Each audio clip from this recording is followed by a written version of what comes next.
Hi, I'm Mandy, And I'm Ben, and this is Behind the Visa Window with ex-visa officers. where we give the insider's perspective on the U.S. visa interview process.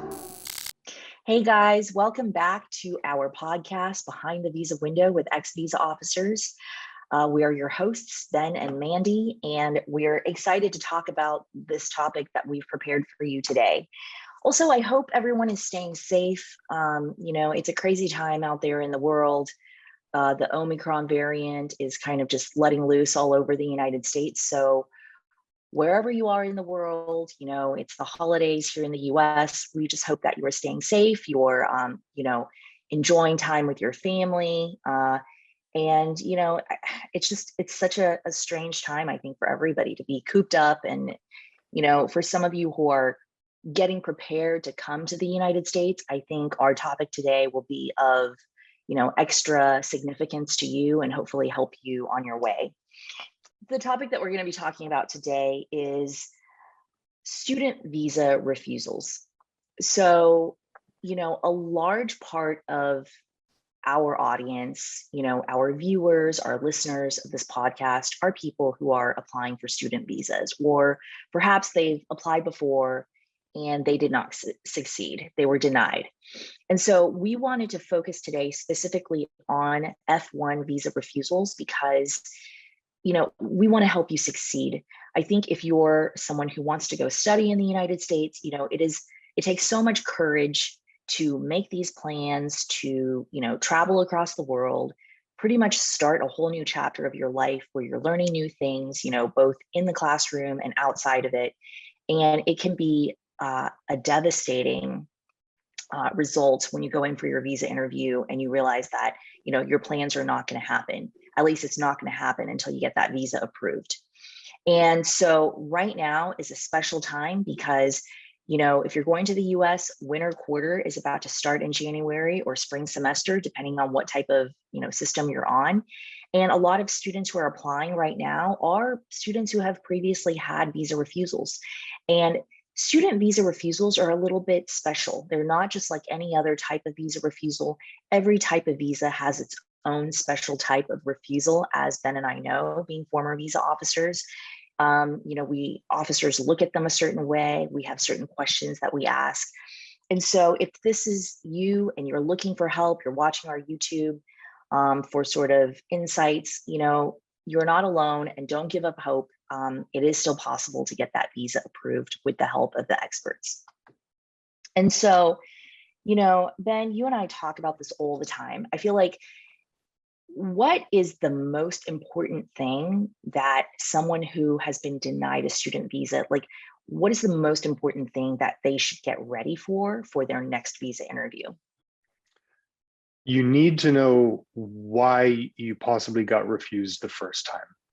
That's really important, because if you're just throwing mud at a wall, you've been refused once and you think, well, I'm just going to apply again and go in with the exact same preparation, the exact same documents, the exact same plans for how you're going to answer questions. Well, you're most likely going to get the same answer.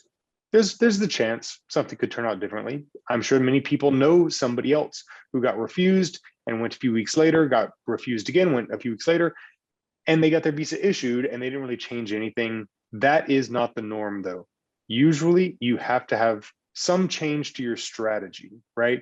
And I don't just mean, oh, give a different answer. Oh, change the name, change the school, change the major, change the sponsor. I don't mean that. I mean your whole entire strategy of how you're going to approach the situation. Because despite what a lot of our clients think, you don't get refused because one answer was wrong or one piece of information is wrong. People think, oh, I put my uncle as my sponsor instead of my mother, right? That's not why you get refused. You get refused because of the totality of your circumstances and it not convincing the officer that you're going to use your visa well. So then your new strategy is just, how do you convince that visa officer that you are going to use your visa well?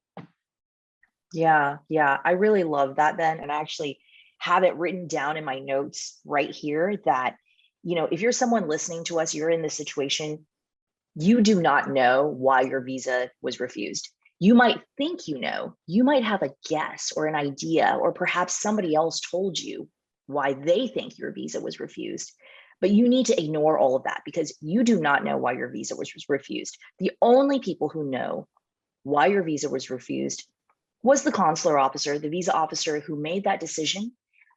But next to that, the next best thing that you can get are people who used to make decisions like that every single day. And they used to interview hundreds of students during student visa season, and they know exactly why they refuse visas. And those are people like me and Ben and our team of ex-visa officers here at Argo. So just like Ben said, please do not just go in again, not changing anything, throwing away another $160, waiting in that line, trying to get that visa appointment. And by the way, it is such a precious thing these days to actually get a visa appointment. Appointments are really hard to come by. If you got an appointment and you were able to get an expedite request, please do not mess up that chance that you have to be face to face with a visa officer, because that's what most of people do. They throw away those chances. They don't tell visa officers anything new. They don't even know why they were refused. They're basically just trying again and maybe looking even a little desperate in the process. And that is definitely not how you want to come across. That is not how you get your situation changed. So just remember, next time you think this is why you got refused, you do not know, and you will not know until you talk to one of us and you sign up for a consultation with Argo, with me or Ben or one of our ex-visa officers, and we can listen to everything that happened to you at that interview, learn all about your life circumstances, and then come to a conclusion. Okay, these are the weaknesses in your case that you need to address, and here's your strategy about how you're going to overcome that and how your next interview is going to be different. Because visa officers almost never make a decision just based on one single factor in your application. They're looking at everything. And so most people think it's the last question that they were asked before they were, denied. Oh, who's your sponsor in the US? Oh, I'm sorry, you can't get a visa. And so then the student visa applicant is thinking, oh, it's because of my sponsor. We get so many questions about sponsors in the US, but really everything matters. And we will tell you what is important and how to overcome and change your situation. So I think that's really one good point, Ben, and I'm so glad you brought that up. And also, what about this question? People who have been refused before, they tend to get an interesting question at their next interview. And it tends to be the first question that they get. And it will be, what has changed since your last visa application? I think Ben and I brought this up before in one of our previous episodes, and it is so important that you handle this question just the right way, because first of all, it tends to be the first question, and that will set the tone for your entire interview. But what do you think, Ben? Like, how do you think students should face this question? There are many, many different ways that you can answer that question in a good way, depending on whatever your situation is, right? That's gonna differ from person to person because it's always very specialized. There's no secret ingredient where you just say one thing in response to the question, and then all of a sudden they think, oh, well, okay, then here's your visa, sir. No, there are many different ways that you would go about it depending on your situation, your finances, your academics. But there's one very bad way to answer that question, and that is saying nothing has changed. Nothing's changed since my last application. I was here 2 weeks ago. I'm here today. My application's the same, right? That's going to be true in almost every instance, right? That, though, is the criteria that the visa officers are given by their managers that they can use to refuse someone who's already been refused. If you've been refused before and you go in again, if they ask you, has anything changed, and you say, no, nothing, they're trying to work quickly. They're trying to move through these visa applicants as fast as they can. They're going to do 100 or more per day. And when they hear that, they've been given full license to say in their notes, nothing's changed since their previous refusal, refused again, right? Because if the previous officer made that decision to refuse, and now it's the exact same situation now, well, why wouldn't you just use the same logic and the same criteria and refuse them the same as the previous officer? So the key there, it's not that you need to answer that question directly. It's that you need to use that opportunity to put your strongest case forward, right? Now, you might not know what that is. I don't know what that is without talking to you, without learning everything about your situation. The visa officer is going to talk to you for 2 minutes. I like to talk to my clients for 30 minutes or an hour and figure out what's going on and how to actually highlight your personal highlights, right? How to underline your personal strong points in your application and how to give those to the visa officer so that they don't just refuse you outright because they're trying to move quickly, right? They've got more information in their head. They can't ignore it. They want to do their jobs well. They're earnest. They want to do their jobs well. They want to give the visas to the people that deserve them and refuse the visas to the people that don't deserve them, right? And if they get that information that shows that you do merit getting a visa, they will want to give you that visa. Yes, absolutely. I could not have said that better myself. And just remind yourself that this question that visa officers ask is basically almost a shortcut for them to be able to refuse your visa. It's almost like putting you through this gauntlet. It's giving you this hurdle to see if you can like get over it, to get more of their time, more of their attention, to make a different, decision. And so make sure that you don't flunk that test and that you're not just saying, no, nothing has changed. And I know for some of you that's really intimidating because it was only 2 weeks ago since your last visa interview. Practically speaking, it seems like the natural answer would be no, but we are trying to get you that visa. We're not trying to, let you just do what you think makes sense. You have to understand how visa officers think to approach this next interview, because every single interview that you have after a denial and then another denial and then another denial will be the most important interview that you have, because it's going to affect your plans in the United States, whether or not you can ever come to the United States, whether as a student or a tourist or someday maybe some sort of international employee. You got to get this right. There is no shortcut. And the only way you can do that is by talking to somebody who has the experience. So don't try this yourself. It's a waste of time and money.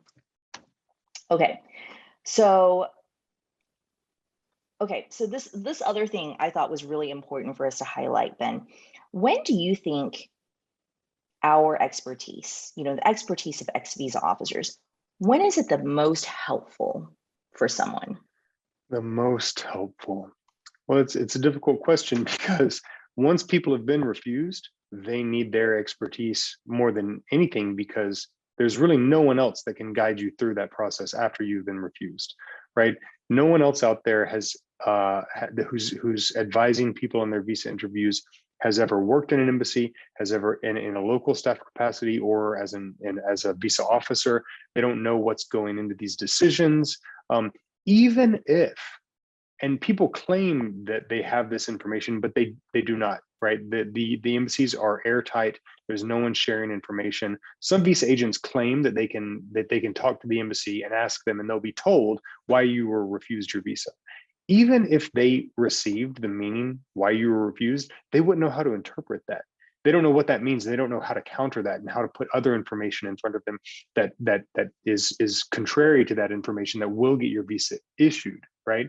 So it really is only us who can discern what happened in that visa interview, what the main concern was. Was this just a general, a kind of just a blanket, I'm not really sure about this case denial, or was there one specific point that caused them to deny it because something was off about it, right? We can figure all this stuff out extremely quickly because we just have years and years of experience, tens of thousands of visa interviews under our belt. Now, on the other hand, why get in that position in the first place? Why put yourself in the position where you've been refused and now you need to find these very few people in the world who actually have the experience as a visa officer who can help you dig yourself out of that situation? Come to us first, right? Especially if you know that you might have a problem, if people in your same situation have been getting refused and you just want to roll the dice, or do you want to come get the real help, right? Consider it like insurance. You're paying to get the real help that you need so you avoid getting refused in the first place. Because some people talk about, oh, do they read do they know what happened in my previous interview? Yes, they do. 100%. They know what happens in all your visa interviews. They know what the other officers said, and it influences their thinking. So if you start out, let's say you're a first-time applicant, you're just starting out neutral, right here in the very middle, right?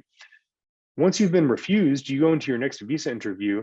And once they open your case and they see that you've been refused previously, all of a sudden, you drop down a level. You drop down a level where they're already thinking this is not a good visa applicant. And so it's a much harder task to climb out of that deficit than it is to just start out neutral and then climb up from there. Yeah, I love that, Ben, because I think, I always tell people our assistance is most helpful before your first visa interview, before your refusal, so that you can do it the right way from the beginning, because it is always harder to dig yourself out of a hole. And then you're on the defensive, you're nervous, you're stressed out, you're not sleeping at night, you're thinking about your, plans being disrupted because you couldn't get this visa.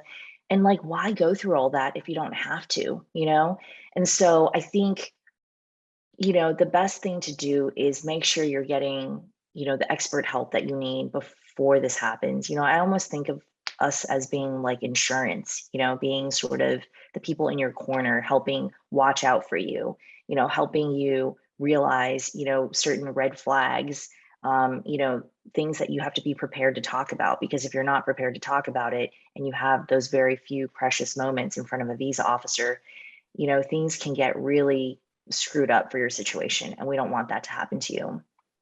And so, again, student visa applicants, people who are really hoping to make it back to campus, if you've been refused once, or even if you haven't, come to us, send us an email at hello@ariovisa.com.